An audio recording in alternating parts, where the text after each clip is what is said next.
Alors, le terme antiparlementarisme, comme vous le savez, dans l'imaginaire politique français, renvoie d'abord à une période déterminée qui est celle de la Troisième République.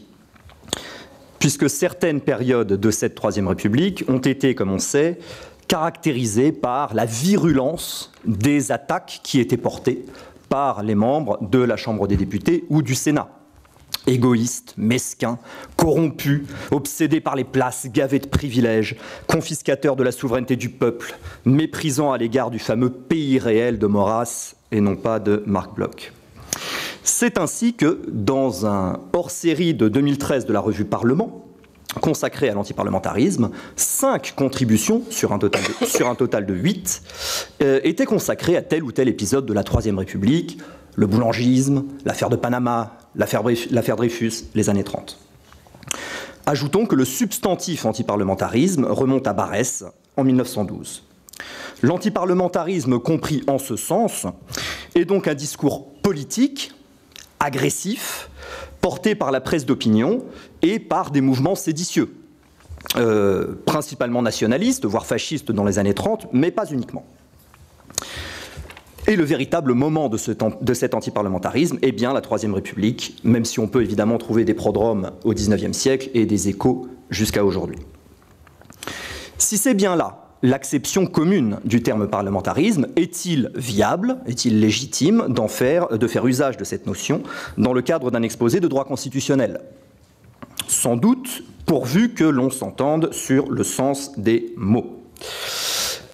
Si l'antiparlementarisme est bien un discours politique avant tout, il ne s'épanouit pleinement sous la Troisième République que dans un cadre institutionnel déterminé, que dans un contexte institutionnel déterminé, qui est celui que Karen Malberg a appelé le parlementarisme absolu. Le parlementarisme absolu, c'est, selon Karen Malberg, ce contexte juridique où le Parlement est le seul organe habilité juridiquement à exprimer les volontés de la nation, et où donc le Parlement est effectivement le souverain. Autrement dit, l'apogée de l'antiparlementarisme comme discours politique, polémique, porté par les secteurs les plus remuants de l'opinion publique, coïncide avec une configuration constitutionnelle qui fait du Parlement le pouvoir juridique suprême. Or, on sait que les rédacteurs de la Constitution de 1958, de notre Ve République, ont précisément cherché à réagir contre ce parlementarisme absolu qui s'était perpétué sous la Quatrième République. On peut donc parler à ce sujet d'un antiparlementarisme constitutionnel, non pas donc l'antiparlementarisme des libellistes de l'Action française ou l'antiparlementarisme de rue des ligues, mais un antiparlementarisme d'hommes d'État, de hauts fonctionnaires, d'universitaires, qui a pour unique objet la réforme institutionnelle. Or, l'idée que je défends ici est que l'antiparlementarisme constitutionnel est une figure connue de l'histoire constitutionnelle française depuis la Révolution. Plus précisément, une figure typique des constitutions bonapartistes. Bien sûr, le rapprochement entre la Constitution de la Ve République et les deux constitutions bonapartistes est assez commun, mais peut-être serait-il utile de systématiser quelque peu cette comparaison. C'est ce à quoi vise cette notion d'antiparlementarisme constitutionnel. Il s'agit de désigner par là un ensemble de techniques constitutionnelles qui ont surgi par 3 fois dans notre histoire française en réaction à une période de suprématie constitutionnelle et politique des assemblées parlementaires. Ces techniques ont un objet spécifique qui est d'enserrer la vie institutionnelle des assemblées parlementaires dans le cadre étroitement déterminé de l'exercice de fonctions limitées et routinisées. L'antiparlementarisme constitutionnel vise, autrement dit, pour dire les choses d'un mot, à une fonctionnarisation des assemblées parlementaires, à la réduction de l'organe Parlement à des fonctions constitutionnelles strictement préétablies. C'est ce que je chercherai à montrer ici, en étudiant d'abord les origines historiques de l'antiparlementarisme constitutionnel en France, puis dans un deuxième temps, les manifestations de l'antiparlementarisme constitutionnel en 1958. Origine historique tout d'abord. Il convient d'abord d'insister sur la spécificité du parlementarisme français en ramenant celui-ci à ses origines, c'est-à-dire à la période révolutionnaire. Puis, dans un deuxième temps, d'examiner les premières manifestations historiques de l'antiparlementarisme constitutionnel. Les origines, donc, du parlementarisme à la française. Il n'est pas exagéré de soutenir que le destin du parlementarisme français s'est joué le 17 juin 1789, lorsque la Chambre des députés du tiers-État s'est proclamée Assemblée nationale et a écarté par avance toute possibilité de veto de la part du monarque contre ses futures décisions. Dès ce moment-là, notre première assemblée parlementaire française a occupé le lieu de la souveraineté, d'où elle venait de chasser le roi. Il est vite apparu en conséquence qu'il ne pouvait pas y avoir, du moins aux yeux des révolutionnaires les plus lucides, ceux qu'on appelait le Parti des Patriotes, il ne pouvait pas y avoir un quelconque dualisme égalitaire du pouvoir législatif et du pouvoir exécutif à la tête de l'État. Le Parlement, vous me permettrez de l'appeler comme ça en dépit du petit anachronisme, le Parlement sera nécessairement en France non seulement le législateur, mais également le seul organe légitime pour exprimer la volonté gouvernante de la nation. L'exécutif n'ayant qu'à traduire en actes cette volonté gouvernante. On devine notamment, dès la période de l'Assemblée constituante, deux traits caractéristiques du parlementarisme absolu analysé par Carré de Malberg. Tout d'abord, la constituante se montre jalouse de ce qu'on peut appeler son autonomie organique ou réglementaire. Elle refuse de s'inspirer du règlement intérieur de la Chambre des communes que pourtant Mirabeau lui avait fait communiquer. L'exemple anglais est fermement rejeté sur ce point comme sur tous les autres. Ensuite, la constituante veut s'occuper de tout. Elle crée pas moins de 40 comités, dont certains vont se révéler incroyablement soupçonneux et inquisiteurs à l'égard des ministres du roi. La constituante s'engage ainsi dans un processus que la Convention portera à son terme au printemps 1794 en supprimant purement et simplement tout organe exécutif. Ainsi, deux traits distinctifs du parlementarisme français tel qu'il se manifeste en 1789. Le Parlement est un organe qui jouit d'une complète autonomie organique et il n'exerce pas uniquement une fonction législative, mais exprime par représentation la volonté même de la nation, ce qui le conduit à vouloir se subordonner, se soumettre à l'exécutif. Cette configuration originelle a été répétée avec une régularité implacable sous tous les régimes républicains jusqu'en 1958, et l'intégration des mécanismes du régime parlementaire, qui ne sont pas d'origine républicaine, intégration qui s'est produite au début de la Troisième République, n'a rien changé à cette configuration. Le Parlement était pour les républicains le lieu de l'unité fondamentale du pouvoir, par-delà la distinction constitutionnelle des organes et des fonctions. Raison pour laquelle Carré de Malberg a récusé l'expression trompeuse à ses yeux de corps législatif employée par les constitutions révolutionnaires. Toujours est-il que c'est sur le fond de cette configuration originelle qu'il convient de comprendre l'apparition, dès l'époque révolutionnaire, des techniques de l'antiparlementarisme constitutionnel. Le Parlement avait occupé le lieu du pouvoir souverain, il fallait l'en déloger. Apparition des techniques, donc. Remarquons tout d'abord que certains aspects de la constitution du Directoire, en l'an 3, pourraient déjà être lus à cette lumière. Puisqu'en effet, les deux conseils institués par la constitution de l'an 3, Conseil des Anciens, Conseil des 500, ont été les premières assemblées qui ont été soumises à un règlement qu'elles n'avaient pas elles-mêmes élaboré. En effet, la Convention finissante avait introduit dans la Constitution de l'an 3, qui est particulièrement longue, une foule de dispositions qui réglaient par avance la police intérieure des chambres, dispositions complétées par la loi du 28 Fructidor en 3. On peut parler à ce propos de rigidité réglementaire, dans la mesure où, en élevant des dispositions qui touchent à l'organisation interne des assemblées au rang constitutionnel, on diminue l'autonomie organique de ces mêmes assemblées. Mais c'est Bonaparte, bien sûr, qui a été le grand artisan de l'antiparlementarisme constitutionnel en France. Je vais dire quelques mots de la Constitution de l'an 8, mais il faut savoir que Bonaparte, avant même cette Constitution, avant même le coup d'État de 18 Brumaire, avait déjà eu une réflexion institutionnelle. Dans une lettre à Talleyrand en date du 19 septembre 1797, donc alors que Bonaparte est général, il formule ce qu'il appelle un code complet de politique, dans lequel il renverse déjà, en quelques mots, la configuration constitutionnelle qui s'était imposée sous la Constituante. Ainsi, l'unité du pouvoir est placée dans l'exécutif. Je cite Napoléon. « Le pouvoir du gouvernement, dans toute la latitude que je lui donne, devrait être considéré comme le vrai représentant de la nation, lequel devrait gouverner en conséquence de la charte constitutionnelle et des lois organiques. » Face à ce gouvernement, Bonaparte place un fantôme entièrement dévitalisé et mécanisé de pouvoir législatif. Je le cite encore. « Ce pouvoir législatif, sans rang dans la République, impassible, sans yeux, sans oreilles pour ceux qui l'entourent, n'aurait pas d'ambition et ne nous inonderait plus de 1000 lois de circonstances qui s'annulent toutes par leur absurdité et qui font de nous une nation sans loi précise avec 300 in-folio de lois. Autrement dit, un organe sage et discret, soustrait aux vaines distractions de la publicité, le contraire d'un parlement. » C'est cette conception qui se trouve concrétisée dans la Constitution de l'an 8. Celle-ci, pour faire court, est à la base un projet de Sieyès qui a été modifié par Bonaparte. Les retouches de Bonaparte ont principalement touché, il faut le dire, sur la question du pouvoir exécutif. Et il a beaucoup moins retouché l'organisation du pouvoir législatif, qui ressemble plus à ce que Sieyès envisageait à l'origine. Et on peut dire que les conceptions des deux hommes se sont, sur ce point, retrouvées.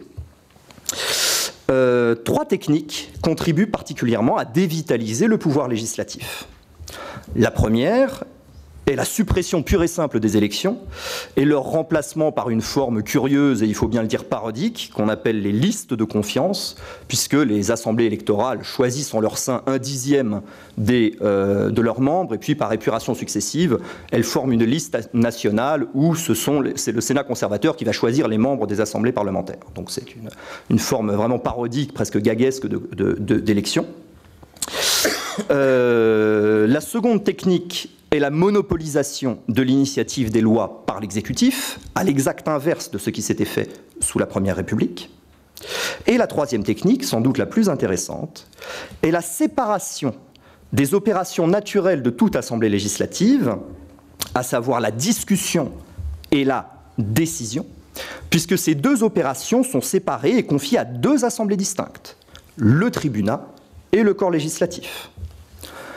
Ainsi, le tribunat discute les projets de loi qui lui sont communiqués, mais ne peut pas statuer collectivement sur ces projets. Le corps législatif, quant à lui, statue sur les projets qui lui sont transmis, après avoir entendu l'avis sur ces projets des commissaires du gouvernement et des commissaires du tribunat, mais le corps législatif ne peut pas discuter. C'est un corps muet, comme on l'a beaucoup dit. Autrement dit, les assemblées législatives sont transformées en une machine à discuter et une machine à voter les lois, tandis que leur lien vivant avec le pays est coupé par le système des listes de confiance. On pourrait faire une analyse du même ordre de la Constitution du Second Empire. Tocqueville ne disait-il pas de Louis-Napoléon que, je le cite, « le trait caractéristique et fondamental de son esprit en matière politique est la haine et le mépris des assemblées ». Et donc on retrouve, je ne vais pas le faire en détail, mais on retrouve un certain nombre de techniques qui sont moins subtiles, moins bizarres que celles inventées par Sieyès, mais qui ont en réalité le même effet, c'est-à-dire de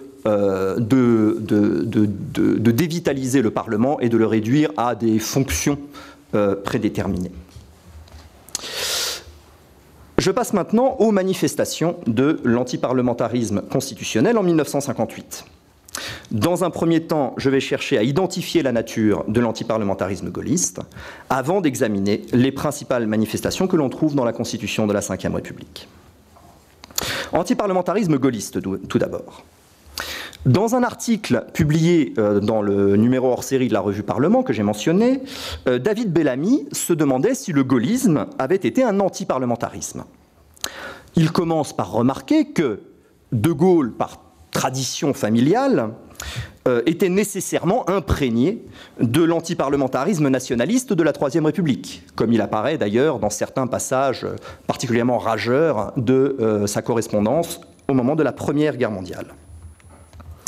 Cependant, cet antiparlementarisme de tempérament, s'il n'a jamais disparu, est secondaire au regard de l'antiparlementarisme institutionnel qui caractérisa la pensée de De Gaulle et des plus brillants de ses seconds en la matière, Michel Debré et René Capitan. David Bellamy écrit que, sous la Troisième République, tous ceux qui remirent en cause la prépondérance du Parlement furent accusés d'antiparlementarisme. Il est évident que le gaullisme fut, en ce sens, un antiparlementarisme, et même, précise David Bellamy, le seul qui ait abouti. Car la prépondérance du Parlement, c'est la définition même du parlementarisme français tel qu'il s'origine dans la Révolution de 1789. Or, il était évident pour De Gaulle et pour Michel Debré, comme il l'avait été pour les révolutionnaires de 1789, et pour Bonaparte d'ailleurs, qu'il n'y avait aucun dualisme possible du pouvoir législatif et du pouvoir exécutif en France. Si le Parlement n'était plus le lieu et la source de l'unité primordiale du pouvoir, celle-ci se reconstituerait nécessairement au profit de l'exécutif, pourvu que celui-ci, évidemment, jouisse d'une légitimité démocratique suffisante. C'était le sens de la fameuse phrase du général de Gaulle dans sa conférence de presse du 31 janvier 1964, selon laquelle le président est évidemment le seul à détenir et à déléguer l'autorité de l'État. Dès lors donc que De Gaulle et Debré souhaitaient faire de l'exécutif et non plus du Parlement la source agissante du pouvoir dans son unité primordiale, ils ne pouvaient que se situer dans une perspective antiparlementaire dans le contexte français. Au demeurant, les adversaires de Gaulle ne s'y sont jamais trompés. Lorsqu'ils défendaient la prépondérance du Parlement, c'est la République elle-même qu'ils prétendaient défendre. Ainsi, de Léon Blum, dans son admirable commentaire du discours de Bayeux paru au Populaire du 21 juin 1946, je le cite, « Sur le principe qui est tout bonnement républicain, il n'y a pas de concession ni de conciliation possible. L'Assemblée directement issue du suffrage universel doit avoir le premier et le dernier mot. » Pareil pour Paul Reynaud, lors des débats de 1962 sur l'élection au suffrage universel du président de la République. Dans tous les pays civilisés, le Parlement est considéré comme représentatif de la nation, avec ses qualités et ses défauts, avec ses diversités, ses contradictions même. Mais lorsque les élus assemblés délibèrent et votent, ils sont investis de cette qualité éminente de représentants de la nation. Pour nous, républicains, la France est ici et non ailleurs.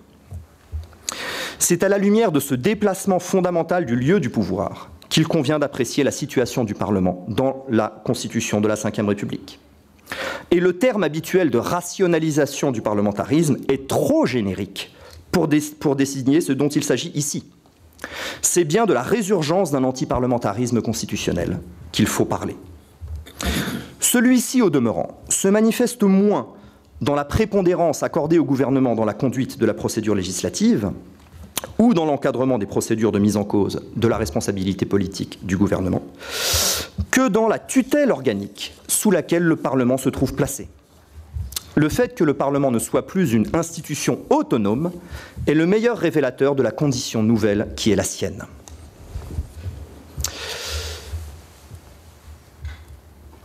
Comment cette institution parlementaire se trouve-t-elle placée sous tutelle? On peut ranger trois techniques sous cet ensemble que j'appelle la tutelle. Le premier ensemble de techniques vise à limiter l'autonomie institutionnelle du Parlement. C'est celui qui nous concerne au premier chef. Non, je vais sauter, excusez-moi. Donc il y a deux points qui nous intéressent. Le premier est l'encadrement de la formation des chambres et le second est l'encadrement de la vie intérieure des chambres. L'encadrement de la formation des chambres est concrétisé par le contrôle des élections parlementaires par le Conseil constitutionnel, puisque la Constitution de la Ve République met fin à un principe qui remontait à la Révolution et même aux États généraux de l'Ancien Régime, l'idée selon laquelle tout corps électif est nécessairement juge de la validité des élections qui servent à le former. Ce système, qu'on appelait le système de la vérification des pouvoirs, était conçu comme un gage essentiel d'indépendance des chambres. Comme l'écrivait Georges Vedel, il y avait là l'idée très enracinée chez nos constituants que tout contrôle juridictionnel touchant de près ou de loin la vie parlementaire risque de porter atteinte aux prérogatives des assemblées. Cependant, le système de la vérification des pouvoirs a été discrédité par l'épisode de l'invalidation des élections des députés poujadistes en 1956, et donc Michel Debré a considéré qu'il fallait rompre avec cette tradition. Je passe à l'encadrement de la vie intérieure des chambres. Il se manifeste par deux dispositions: la limitation du nombre de commissions permanentes et surtout le contrôle des règlements parlementaires par le Conseil constitutionnel. C'est l'innovation principale. L'article 61 alinéa 1 rend obligatoire le contrôle du Conseil constitutionnel sur les règlements des assemblées avant leur entrée en application. Sur ce point, un débat fondamental, à mes yeux, a eu lieu au printemps 1959, au moment de l'adoption par les chambres parlementaires de leur règlement intérieur. Michel Debré est en effet intervenu en tant que chef du gouvernement et a exposé en détail ses conceptions relatives aux limites à l'intérieur desquelles devaient se tenir les nouveaux règlements des assemblées. Je n'insisterai que sur un point, mais un point essentiel, qui est celui du vote des résolutions. Et la séance du 26 mai 1959 est particulièrement intéressante à cet égard. Le rapporteur, Michel Habib Deloncle, s'était prononcé en faveur de la possibilité pour l'Assemblée nationale de voter des résolutions. À cela, Debré répond: le trait fondamental qui caractérise notre Constitution, c'est qu'elle précise dans quel cas vote un parlementaire et dans quelles conditions s'exerce son droit d'initiative. Dans chaque cas, la Constitution prévoit comment vote le parlementaire. Et Debré se prononce contre la possibilité pour les parlementaires de voter des résolutions, qui, je cite, équivalent à établir une procédure parallèle, un droit d'initiative de seconde zone. Toutes les hypothèses en matière législative, budgétaire, de contrôle sont déjà prévues par la Constitution. Il faut s'y tenir. Ce à quoi répond Jean de Breuil. Jean de Breuil va faire une réponse qui est une réponse assez admirable, je trouve, de perspicacité, dans laquelle il refuse en réalité la dépersonnalisation du Parlement en tant qu'institution. Il refuse la réduction du Parlement à des fonctions strictement prédéfinies.